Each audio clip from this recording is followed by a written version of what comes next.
Why does it hurt so much when the day breaks? Why does it hurt so much when the day breaks?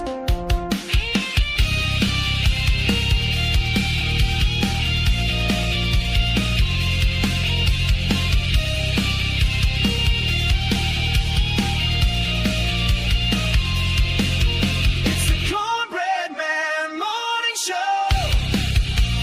on your radio. It's the Cornbread Man Morning Show. It's the Cornbread Man Morning Show on your radio. It's the Cornbread Man Morning Show.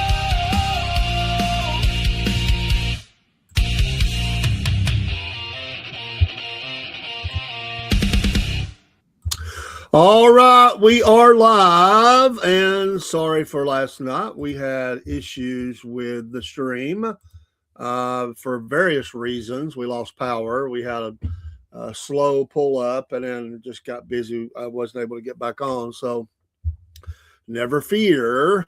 The music show will continue tonight, and we will get that in, and looking forward to it. We were all ready to go, ready to talk Def Leppard Part 2.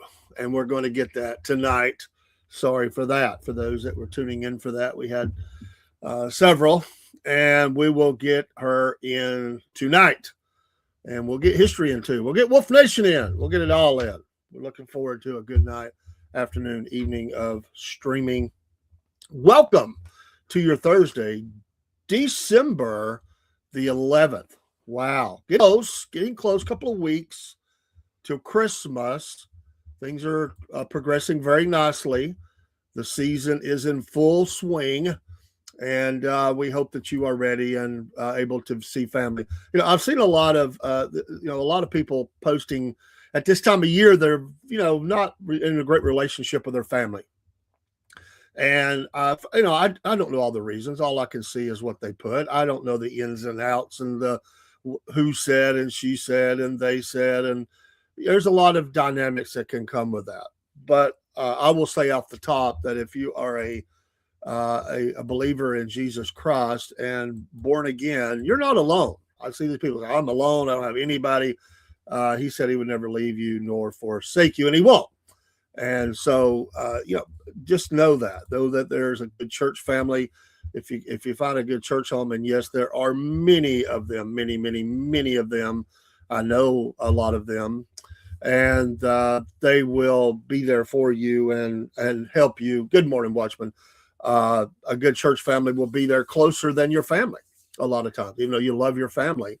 But for those that are struggling, they don't have nobody, make sure that, you get locked in with Jesus Christ, and you won't be alone. This won't be a sad time of year. Give it to him. So, I understand those feelings. I understand the family, I get the dynamic, but I see a lot of people in great, depression saying there's just nobody. But sometimes people insulate themselves too away from others. And then when they really need somebody, they've pushed everybody away. There's lots of reasons that happens. So anyway, I'm just saying it's a holiday. Make it a joyful time of year, even with all that you've got going on. Everybody's got something. You may not have the perpetual smile on your face that people think you're supposed to have. Nobody has that. Well, there may be somebody.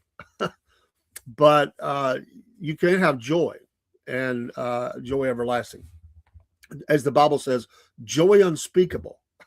You can have that through Jesus. So don't be alone like that. There's always ways to overcome those feelings. And so anyway, I hear that a lot this time of year. I've never, yes, he does, Watchman. He does stick closer than a brother. And, I never experienced that. I mean, I get you have people that you miss. I get all that. And I've seen some people post that they just lost their wife. I get that. But at the same time, you can have joy even with all that. The look in a child's face as they open a gift or go visit someone in a nursing home or they're do a community service act, give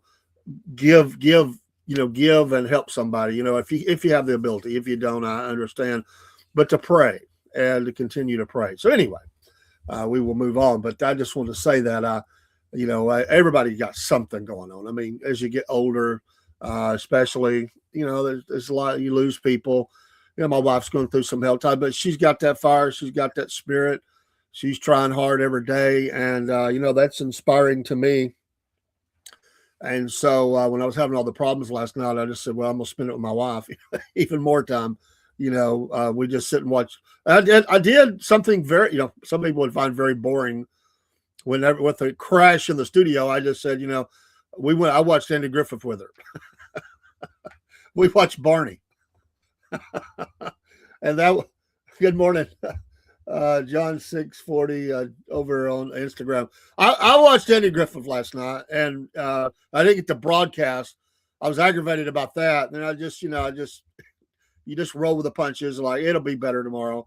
And it was, and it is. And laugh at Barney. So my wife got a few laughs. I got a few laughs. And then I fell asleep. And my son came in. He had been out working, and he came in and helped her get in the bed. I don't even think I realized half what was going on until he already came in and helped her. So I got an extra sleep. I'm ready to roll, and let's have a great day. Hey, National Day today. I like to do these. These are kind of fun. Let me find my thing on it if I didn't cover it up. Today is International Mountain Day. Have you heard the story about the guy that left his girlfriend on the mountain? Like, she was not a professional climber. She had done some climbing, but nothing to the extent of what they did. He left her in sub-zero weather. And he didn't call for help for a long time. Things got a real fishy sound to it. Like, what are you doing here, dude? They're charging him. He could get 3 years out of it. Probably deserves a whole lot more than that. What I think, and I could be dead wrong, what I think is that she couldn't make it anymore. So he decides to summit, which, even though it's a few hundred yards, it might have took a while because it was brutal. Then he's there with her, but by the time he gets help there, she's dead. She's froze to death. And, then he knows how much he misses her and everything. It sounds really fishy. Like he just left her up there. I don't know. That's an odd thing sometimes that happen. I've seen that before. There's this, there was the guy, the doctor. Remember the doctor that went up from Texas, and he got, he lost some fingers, I think. It's a miracle he lived. He was going for the big one on that. But he wrote a book about it. But he had eye surgery, and when he got up there, he couldn't see. Like it just messed with his eyes. And he got down, but he stumbled around like he was about to fall off the mountain. It wouldn't take much. But somebody found him and brought him into a tent. But all these people went by him. I get it, but where's human life, dignity, all those things. They just left him. They walked on by him. All these people wanting to summit, and they get him down to another base camp, very high up. The winds were bad. And remember the Indian military helicopter pilot. They tell him you're going to die, and he gets the helicopter up there, which is crazy in itself. That whole story, just the helicopter ride up would have been was life. His life was in danger. He got the guy down, and he wrote a book about it. And there might have been a movie made about it, but I know he wrote a book about his experience when he was trying to summit. But people left him. They're like, I got to get on the summit. Sorry, you're having a bad day. That's kind of the way it was. Aleister Crowley left a whole group on K4 Mount Everest, but he was a piece of garbage anyway. True. But yeah, and that's what was that doctor's name? Beyond, and I'm trying to think of the name of that book. Anyway, it was a fascinating story. And there's been others like that. Where people, it's all about the summit, And I read a book, another one. It was about a former NASA astronaut, and he done some amazing stuff. And one of those, it took him 2 trips, I think, but he finally got to summit, at Mount Everest. But all the way through here, this guy sacrificed a marriage. I mean, it seemed like his whole book was all about him. And people in the comments just lit him up. The story on a base level is very fascinating, the things he did in his life, but it was always about everybody sacrificing for him. It doesn't look like he sacrificed for anybody else. And he was just very narcissistic and everything. And although I could ride with him on the journeys, those were fascinating. I mean, space and whether you believe they really go or whatever, but he posted pictures of him and then his Everest. And then he had a friend that died and he took they did a hike up. I think it was in the Rocky Mountains. They went up and he had this idea for everybody to go up so they could plant the remains on top of the mountain. And there were dangers there. He got there. But the whole story at the end of it, you're like, this story was nothing but about you. You trashed everybody else. you just threw them under the bus. But anyway, International Mountain Day, December 11th. It is also Burkina Faso Republic Day.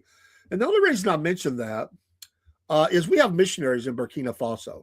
Wonderful. There's a wonderful opportunity. They're winning souls for Christ. But this particular area, it's a big area. Burkina Faso has some interesting things going on. First of all, the Russians have been coming into this area. Russian flags have been going up. They've talked about it when they came back to our church. They're a wonderful young couple, and they're doing amazing things for Christ there in that area. It's a huge area, Burkina Faso. Also, Islamic attacks and parts of Burkina Faso have fallen to the Islamists, and there's a lot of people that are fleeing that war zone, just brutality, death. But they're coming right towards them and they're able to get them the gospel. So God is working out some amazing things even with that. But this area, whenever you hear about, and I, before I'd never met them. They were with the church before I came there, and I was glad to get to meet them. And I also met her dad is a missionary, and he has been over there. But they were able to give me firsthand accounts of what it looked like in their town. And, I can't remember who had the area originally. I don't remember who was the French or whoever had, but the Russians have came in and they're starting to change things over, and the Islamists are attacking a big part of it. This guy's working with about 5 different churches and schools and stuff to reach people over there, but pray for them. But it is Burkina Faso Republic Day. They got a lot of problems going on. It is also the Christmas jumper day. I don't see me doing that. But some adults do like to put the Christmas jumpers on. Of course, kids do, but I think this is kind of the adult version. Instead of ugly sweater, Christmas sweater day, it is the Christmas jumper day. I do have my granddaughter's mom. She would do this without a doubt. Would go to town like this. She don't care. I would not see me doing that. I mean, what you do at home is what you do at home. But you leave the house in the Christmas jumper and go to the Big Wally store or, down to, the Costco or something. Do you wear the Christmas jumper as a family unit, the family truckster? I promise you, I don't have one. And if I did, I'm not telling you.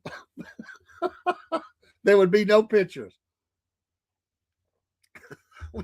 My granddaughter and her mom, I think they did this one Halloween or something.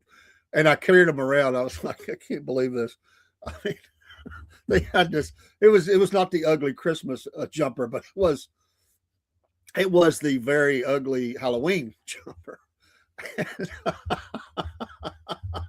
Oh my gosh.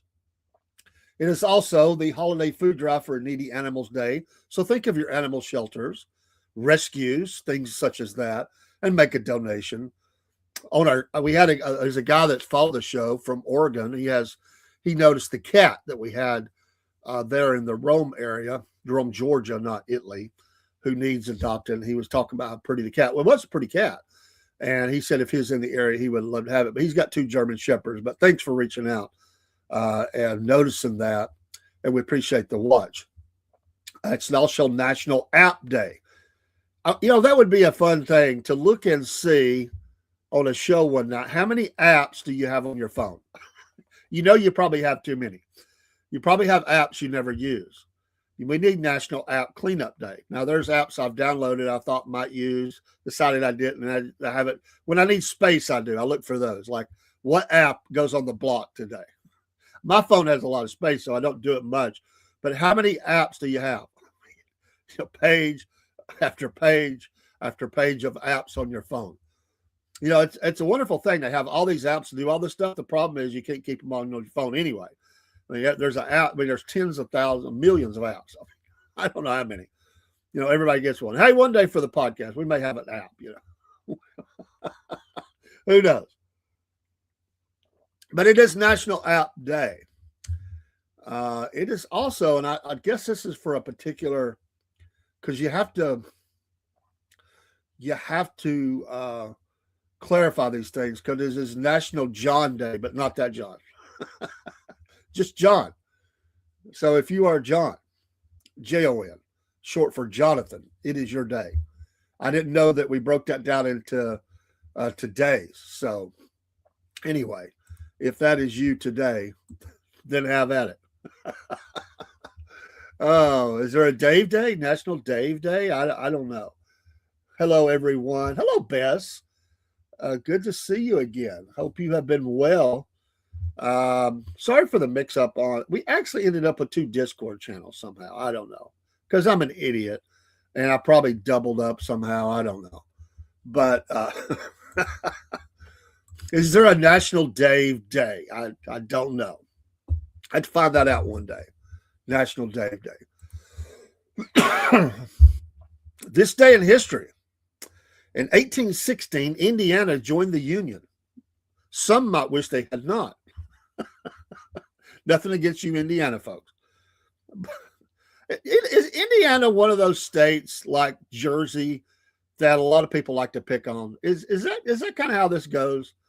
I guess every state probably gets picked on by certain people groups. I mean, I'm sure Georgia, we catch our flag. The best thing is and I love you over in Alabama, but Alabama catches and South Carolina catches a lot more flack than Georgia ever does. So, if you say you're from Georgia, most people are like, oh, that's pretty cool. Yeah, I've been to Georgia a bunch of times and seen different stuff. They'll talk, but they'll mock Alabama, and that would be National Cornbread Day. You're saying, okay, well, yeah. Hey, I'm gonna go to the Cornbread Festival. We have one here locally every year, and I'm gonna go to the next one. I'm gonna try to set up at the next one. Just do a live stream from the Cornbread event. So I need to get on that. That'll happen in the new year. And that'd be a natural for me to set up at, Cornbread Man at the Cornbread Festival. But yeah, I hear a lot of people pick it out of Indiana, not Alabama, well, Alabama too, but Indiana. But they joined the Union in 1816, so they go back a pretty good ways. In 1936, King Edward abdicated the throne. Remember that story. In 1941, the Axis at war with the U.S., because that was 4 years of pure hell. And then some. In 1981, Muhammad Ali's farewell, his last fight against Trevor Burbick. Remember that? In Nassau, Bahamas. He lost, and it was the end of a career. Now, I get attacked a lot. I don't know if I say attacked. Maybe that's not the right word. I get that a lot of people that were in sports. I'm not a huge boxing fan anyway. I've watched it back in the day. I've never watched boxing anymore. I've watched a lot of Olympic boxing. I've watched the heavyweights and a few welterweights, and back in the day. But I never was really into it. But I know a lot of people really like Muhammad Ali. I just didn't. And there's different reasons I don't want to get into right now. But I just, I'm not a hater. I just didn't care. A lot of people in my generation were it was all about Ali. But one, I'm not a huge fan of boxing.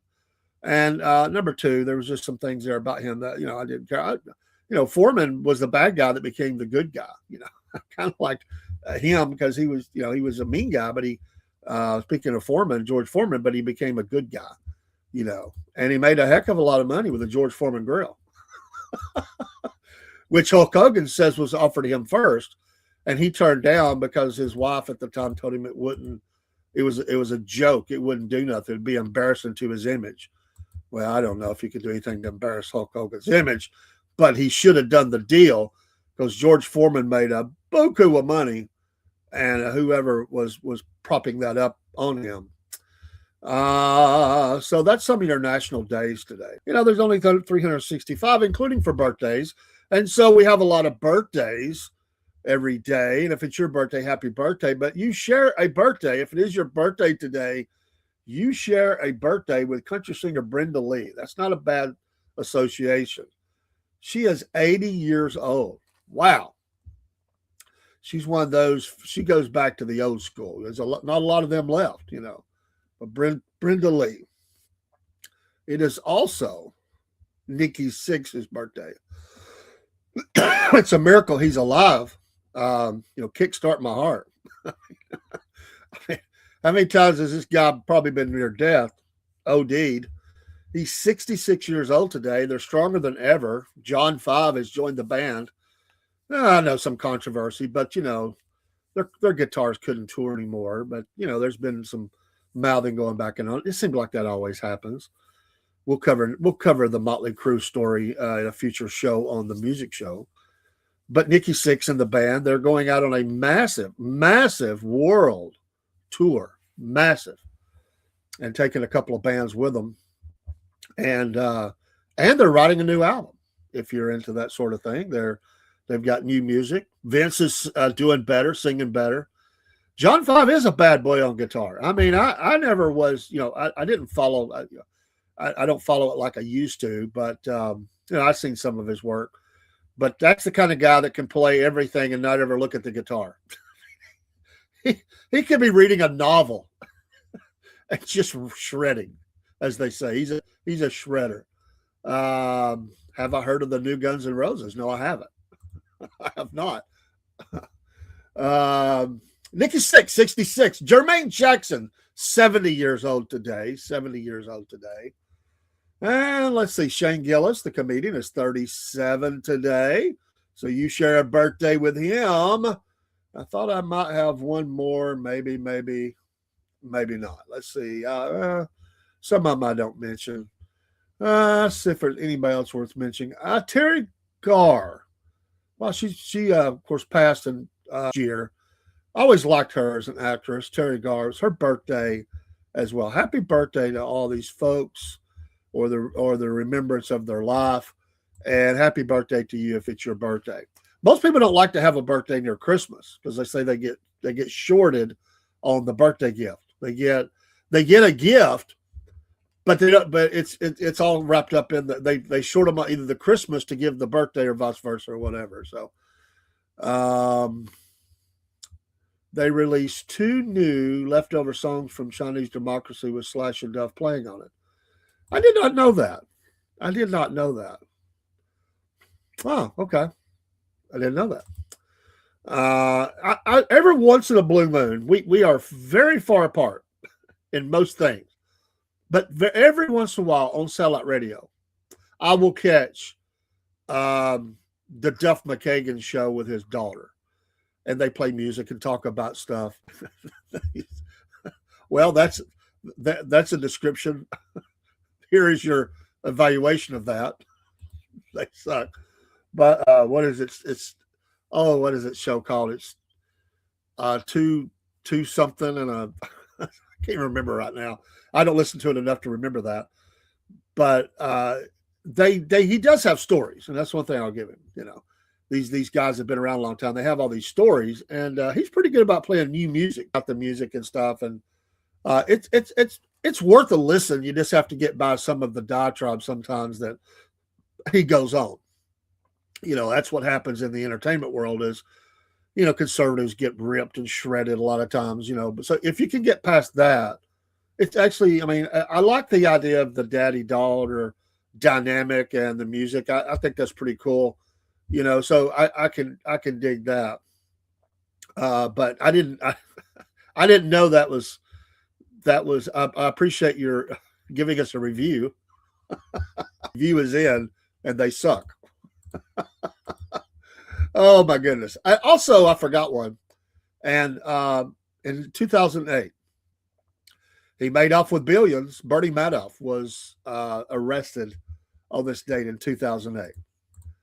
I think the question has always been, do you believe that the sons didn't know anything was going on? That the dad was the total mastermind and fed them junk information because they say they didn't know anything, or were they in on it? So I don't know. I wasn't there. The president is planning a militarized zone on the California Mexico border. I've actually called for this. I think it's one of the best things that we can do. We have to have protections for the border. And I've actually called for this, and that's just the Cali one, but that's a big one. And we've got to step our game up. I mean, we've allowed our borders to be, you know, just a sieve that people just walk through and run across and celebrate, shoot at our border patrol, cross the river, and all that. So he's actually talking about that. So it'll be controversial. A lot of people get all upset. Guess what, folks? A lot of countries have a militarized zone on their border. This is not nothing new, and we need something that we can, patrol a little better, control a little better, making sure. So if we're going to keep the drugs and all the bad stuff out and bad people out, we've got to do something. So he also at the same time has bought a fleet of deportation jets. That'll also be, the news will be going to tizzy over that. Oh my gosh, there goes the plane of evil as it deports. It takes a lot of, you got to have a lot of planes. We can't put them all through Delta. We've got to have some planes. And he says that should be compared with their older material to be fair. Well, it's fair enough. It's hard to listen. Not to talk too much music during the morning show. I don't mind talking a little bit, but if you go back to that New York show, the one I can't think of that club, that very early in their career, that should be required viewing for anybody wanting to get a band together. The energy off that show and what they were kicking people's rear ends. That was them at their peak. And, they kind of just continued to slide after that. They did some good stuff, but they never, to me, that was their pinnacle. That show just be required viewing. If you want to have energy as a band, and talk about guns at that New York show, that should be the one. That's them at their very, very best before drugs and money and jealousy and everything else. They just went down as a unit. I'm talking about individually. They may have done some good stuff, but I'm trying to think of the show. It's a live show, and they recorded that, and you can see it on YouTube or anything. That show is them. I mean, I don't remember if this is right before Appetite came out or right after. It's around that time. They are hungry. They are just out there. They're so very young, and they're just the energy in that show is, you can feel that off the tape, as they say. It's them at their very, very best. I mean, it's like I said, this is before they really got money. This was they're probably still eating, wherever they can find a meal and, living off their borrowing money to try to make it. This is before they really, really, this is before they went out and got all the mansions and cars. And that's with a lot of bands. Before you become, the lawyers all get involved. This is when you're nobody. You're somebody, but you're nobody. You're trying to make it. You're writing every day, and you're all together. It's a brotherhood. And yeah, it's crazy. I'm sure it was crazy as I'll get out. But it was them at the top of their crazy. I'm trying to remember this CBBG or something like that show. Anyway, I'd have to look, but I had a friend that showed it to me. He's a huge Guns fan, and he said the same thing. He said this is where they were at their best. And I always liked. There was a time in my life, and I don't follow stuff anymore, that was really on the ground, really. And I was trying to find bands before they became known, and I wanted to just experience, not to hang around or anything like that. I just wanted to meet them as real people. And I went to Atlanta a lot because I'm about 2 hours away, and the Atlanta music scene has been good for a long time.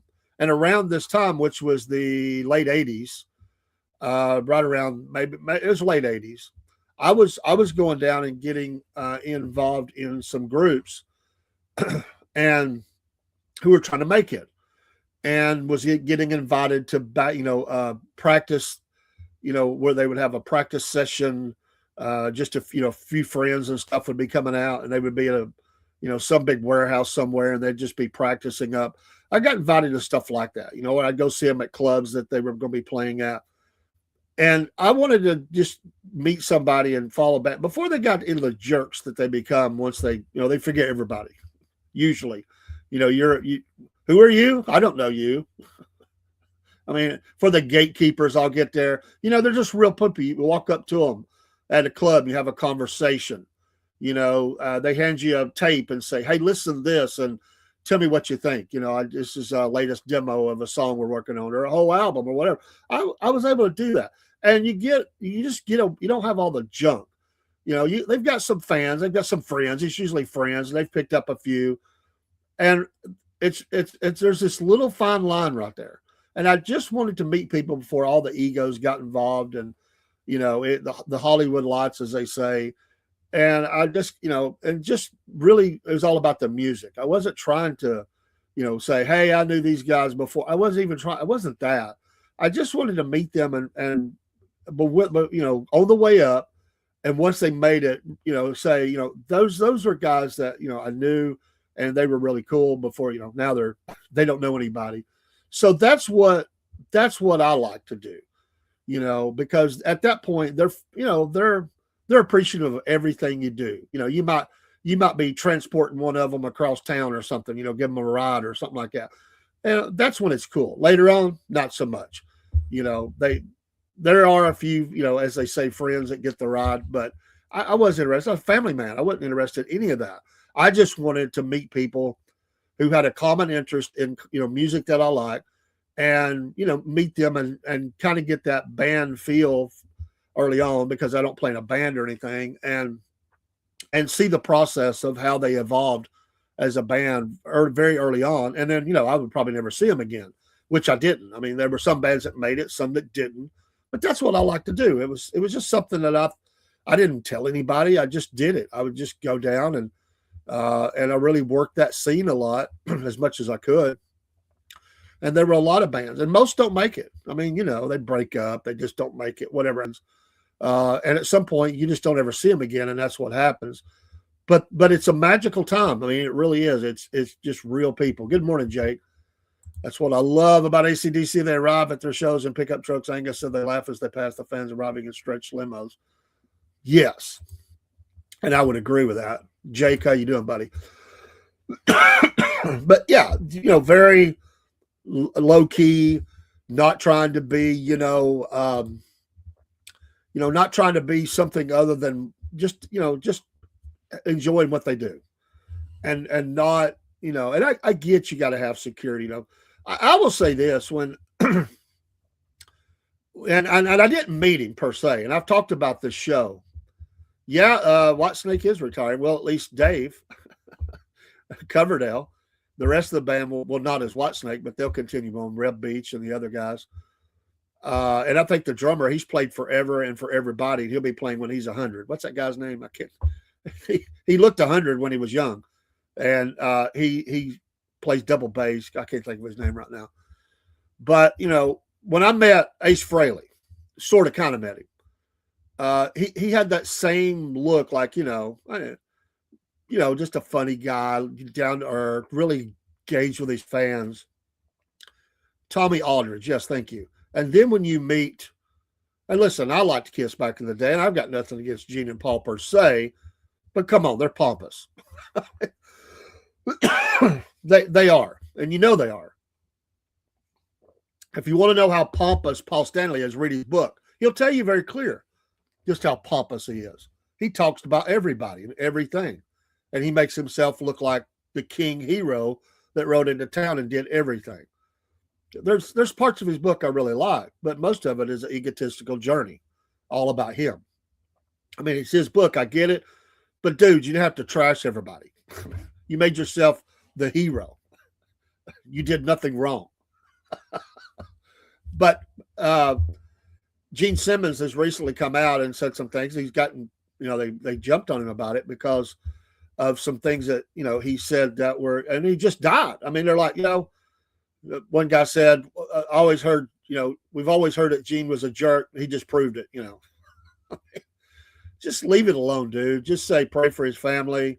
We miss him. Rock on, Ace. And but no, he's got to talk about his lifestyle and the problems he had and all that. He's got to be that dude. Now, come on. I mean, we're talking about the people that did Bruce Kulick wrong. They did some people wrong. I mean, come on. They recorded an album with Bruce Kulick behind the scenes, putting the band back together, and he knows something's up. And then they just buried him. I mean, one of the best guitarists they ever had, by my way of thinking. I'm not saying he had the energy and the riffs of Ace back in his prime, but Bruce Kulick was I like him, good dude.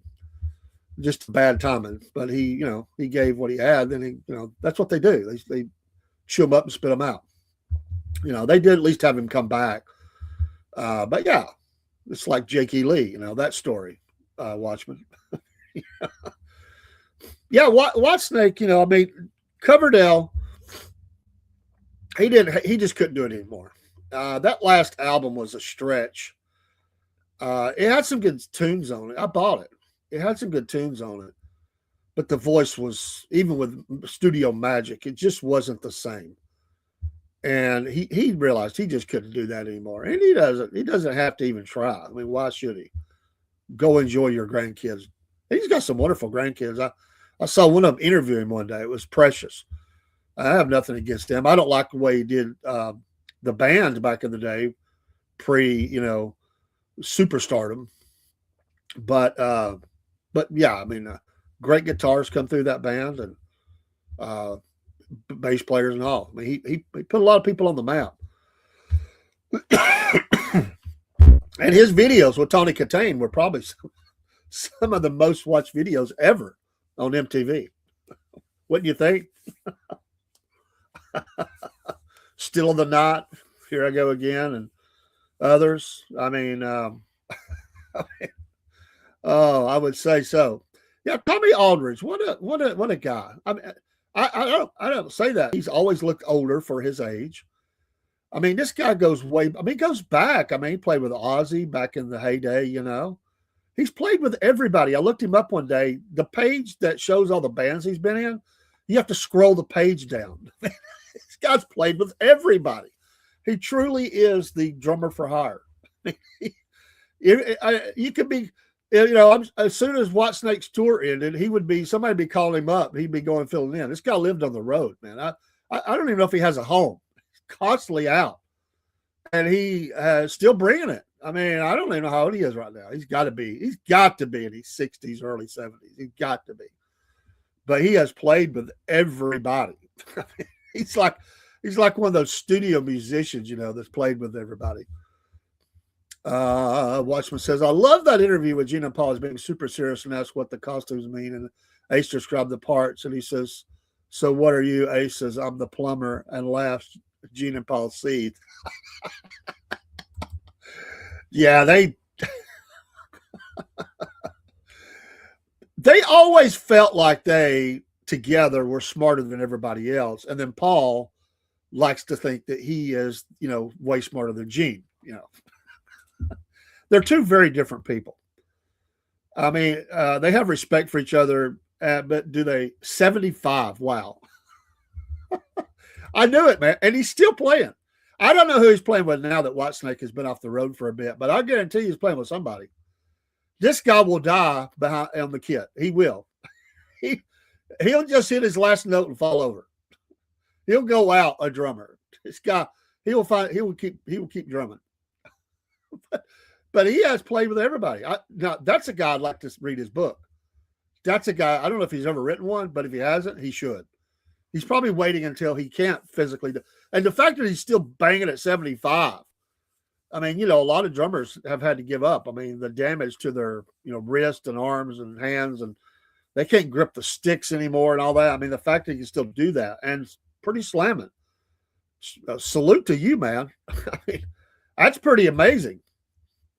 Pretty daggone amazing.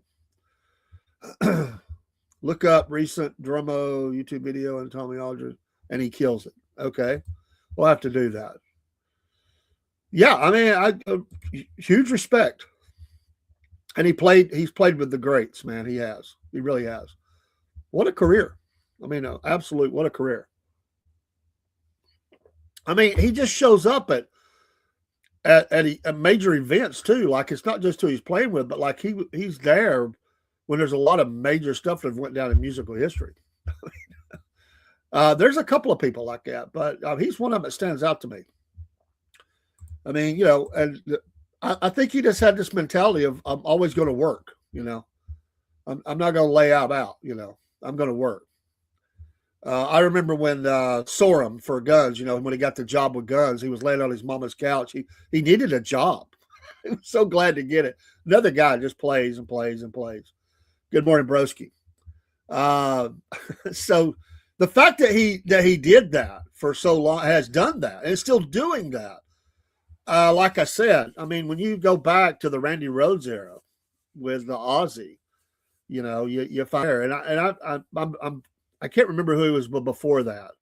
I mean, but he was already playing with major people before that, and there's your link for that if you're on the Rumble side or want to copy that out of any of those, check that out. I'm going to copy that, and I'll give that a look-see sometime today. Let me find somewhere to plaster that so I don't lose it. There we go. All right. Thank you, sir. I appreciate that. But yeah, if you're not familiar with Tommy Aldridge, he's with a lot of people. And when we tonight, if nothing goes wrong, we're going to do Def Leppard Part 2, and then also debuts tonight with Paul Biscuit Boy. But we're going to do Part 2. I'm going to get that in.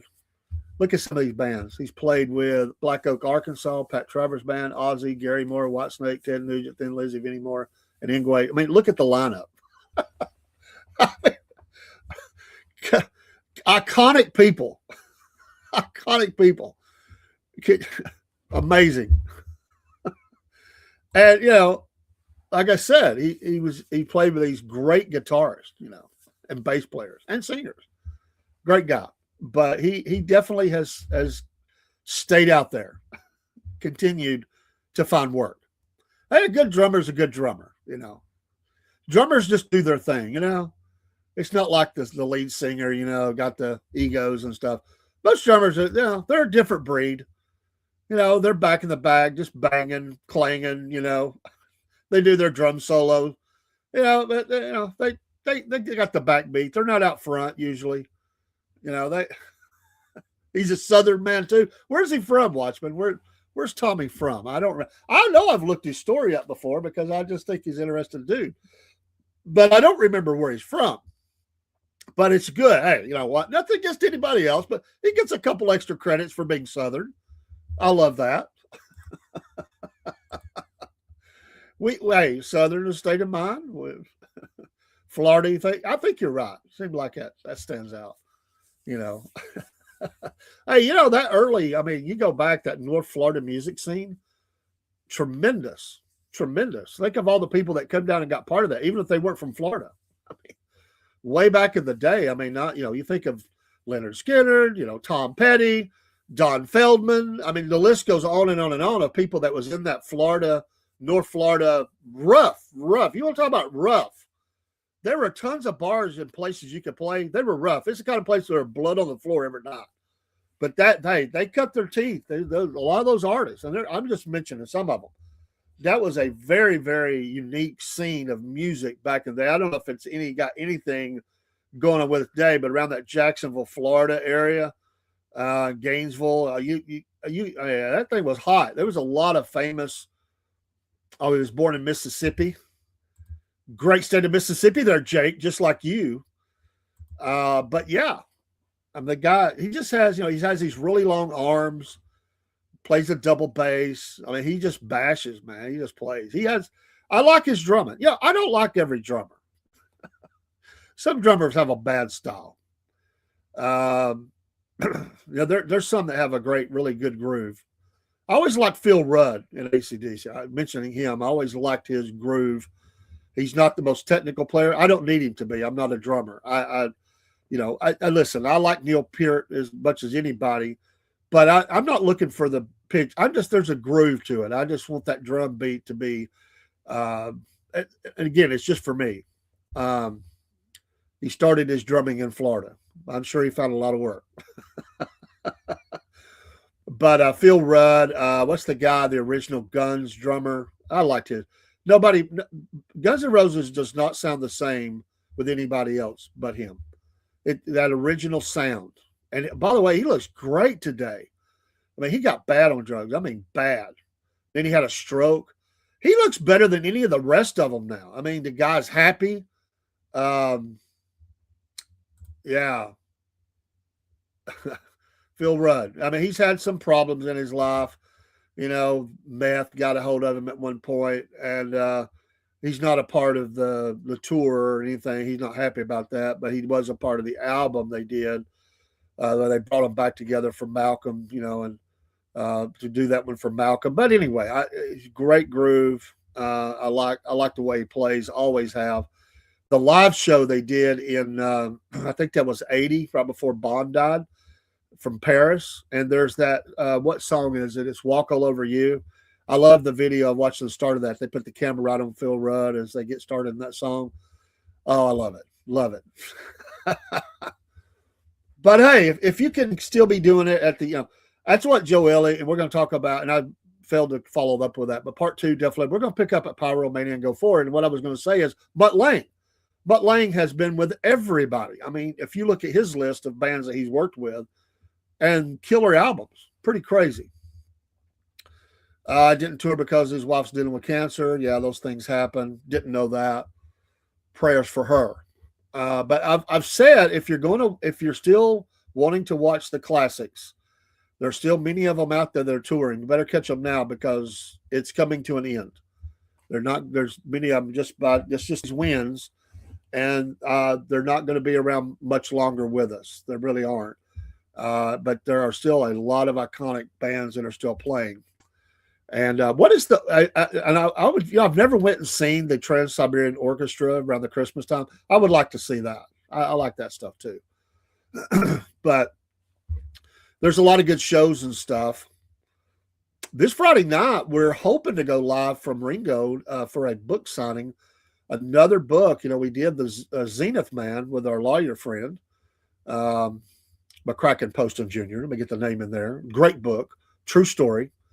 And now there's another one, and he's going to be also doing a signing, but with another lady who wrote about a true story in North Georgia. And my hope is to go down and do a live stream for a bit and buy the book. So we'll see. We'll see how that works. We got to find out if that's going to be cool. We got. I haven't got to see that one yet. Watchmen been busy, but I will. Promise you, I got to catch up on some stuff. I've had a lot going on, but I do want to see it. I do appreciate you sending me those different documentaries, interviews, and stuff like that. I get into stuff like that. I'm big on biographies about people's lives and stuff, and yeah, I'll do it, man. I like to read about people's lives, the ups, the downs, the greats, the troubling times. That's life. That's what we all go through. We all go through some tough times. We all have, we've got the pinnacle of our lives. We've got the low point of our lives. Most people do. And, I think we all draw strength off each other to know that other people have been through very tough times. There was a great, it was like an after school movie or something, and it was played by some really good actors and actresses. But it was a true story about a nurse. I don't know if you ever saw this. I wish I could remember the name of that. It's been many, many years ago.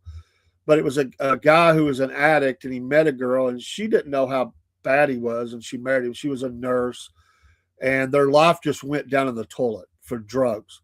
But they made it out, and they became spokespersons to help people get off drugs and stuff. I know people like that. I won't never know the people that really happened to in that movie.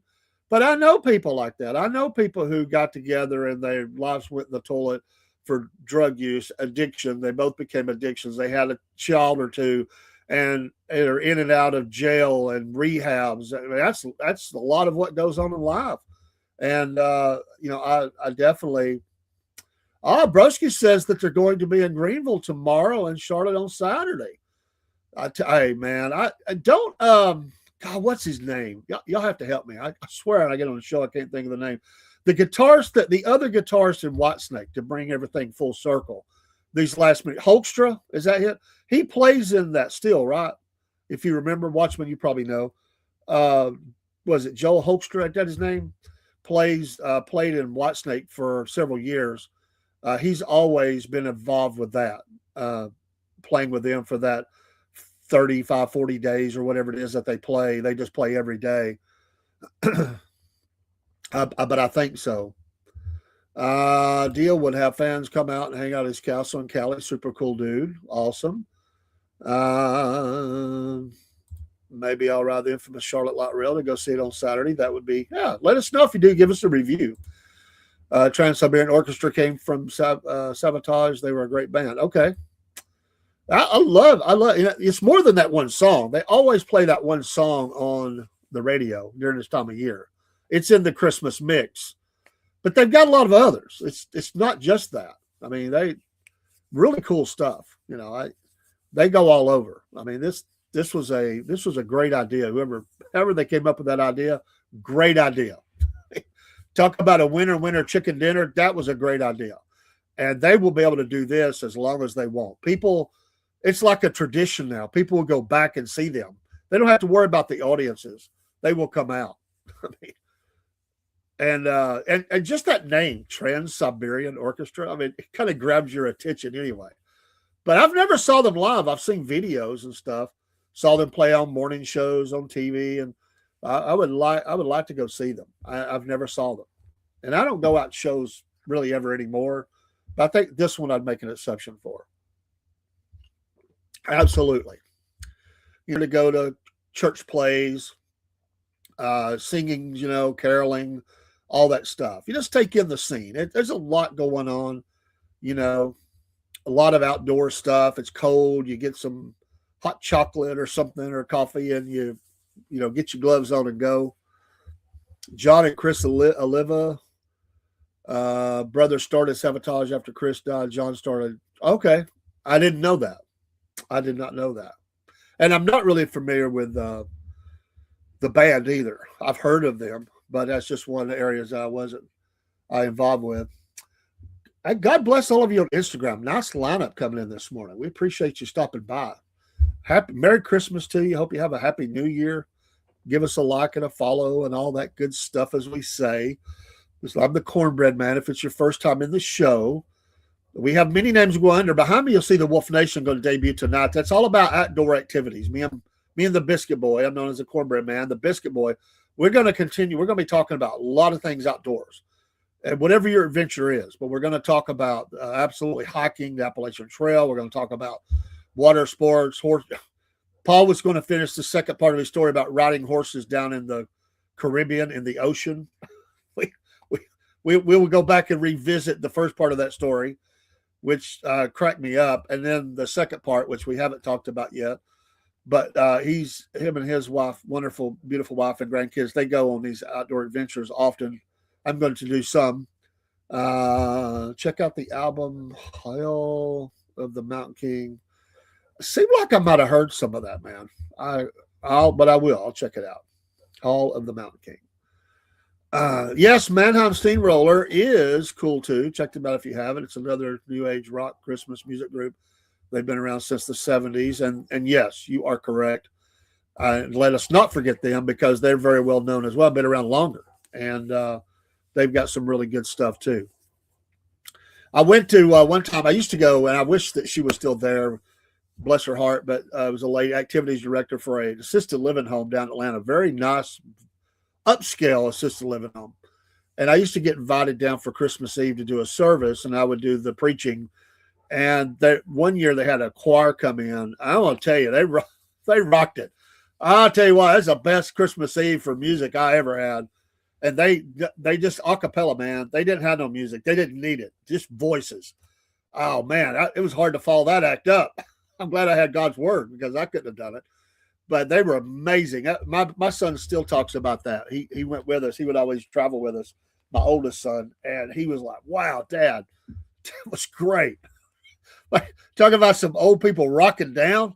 And I say that all with all due respect. Some of them, early stages of Alzheimer's, they loved it. As they say, they were coming out of their seats. They were trying to make sure they didn't fall down. What a great choir. You go to stuff like that, it just gives you a blessing, So get out and enjoy. That's what I say. People stay sealed up. The short, long, cold days of winter, Christmas time, the pressures, finances, whatever. There's so many things you can do that don't even cost money. Just get out. Get out of your lair, your den, your man cave or whatever, and don't be sad. Get out and do something. Go out and lift somebody's spirits. Let them lift your spirits. You don't have to live be all down and depressed and everything. There's ways to snap out of it. This is a great time of year. I always enjoy it. I don't let there's those things that tries to creep into your life. This year's been challenging due to my wife's health. She's happy about Christmas. I'm happy about Christmas. She's going to be okay. She's battling every day to get better.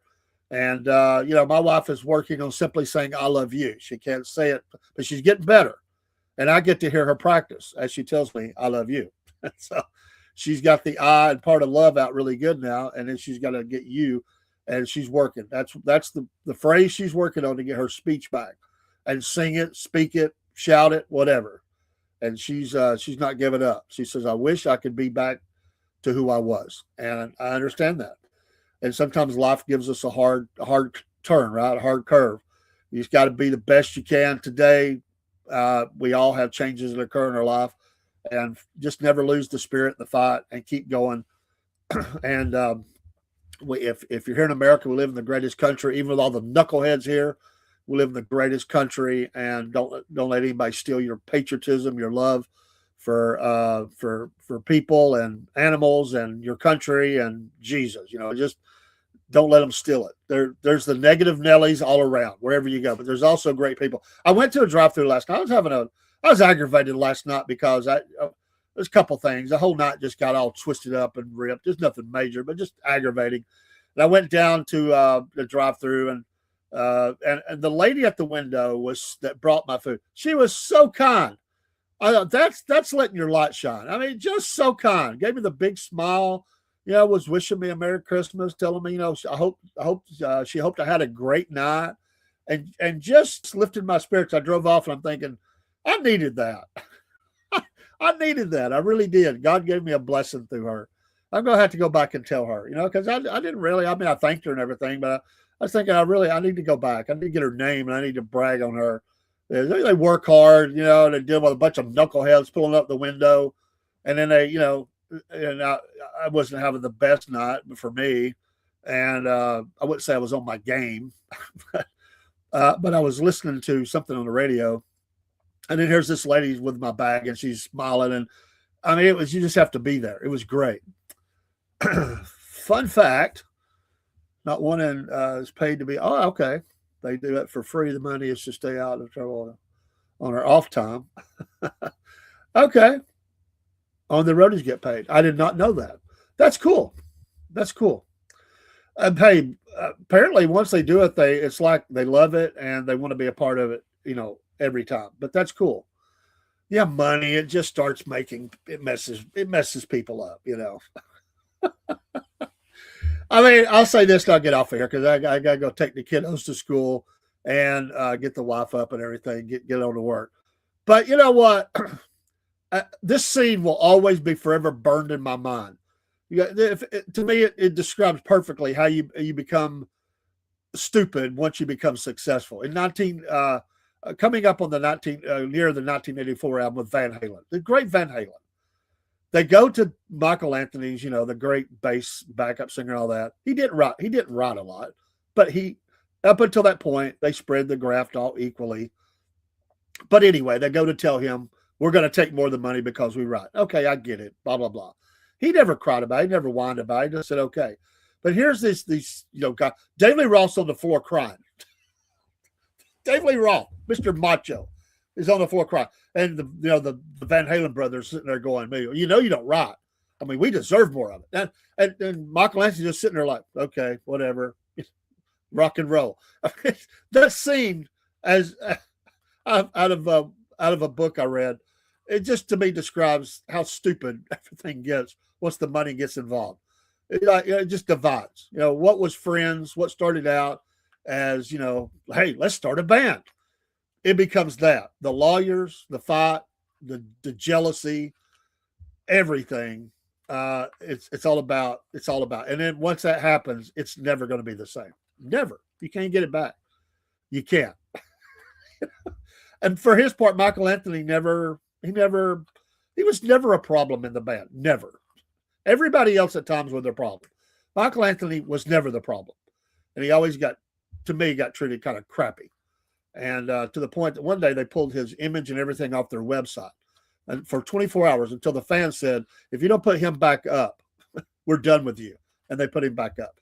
Michael Anthony didn't deserve that. He's just a great guy, and he just didn't deserve it.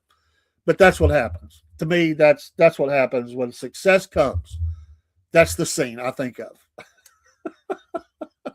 Have a great morning. Hey, have an absolutely great morning tonight. If all goes well, Wolf Nation music show for sure. We'll try to squeeze in, yes, the history show, but we're going to get those two in for sure. Cornbread Man and Biscuit Boy, have a great morning, and we will go out with some music, and we'll see you soon. Take care. If you're going to work, school, sitting at home, curled up with coffee, whatever you're doing, do it well. There is responsibility with being an American. Be a great American citizen today, and don't let the knuckleheads, wherever they are, they're out there, don't let them spoil your day. Just move on. They're nuts. Just realize it. As Barney Fife was saying to Griffith, he's a nut. There's a lot of nuts out there. Take care.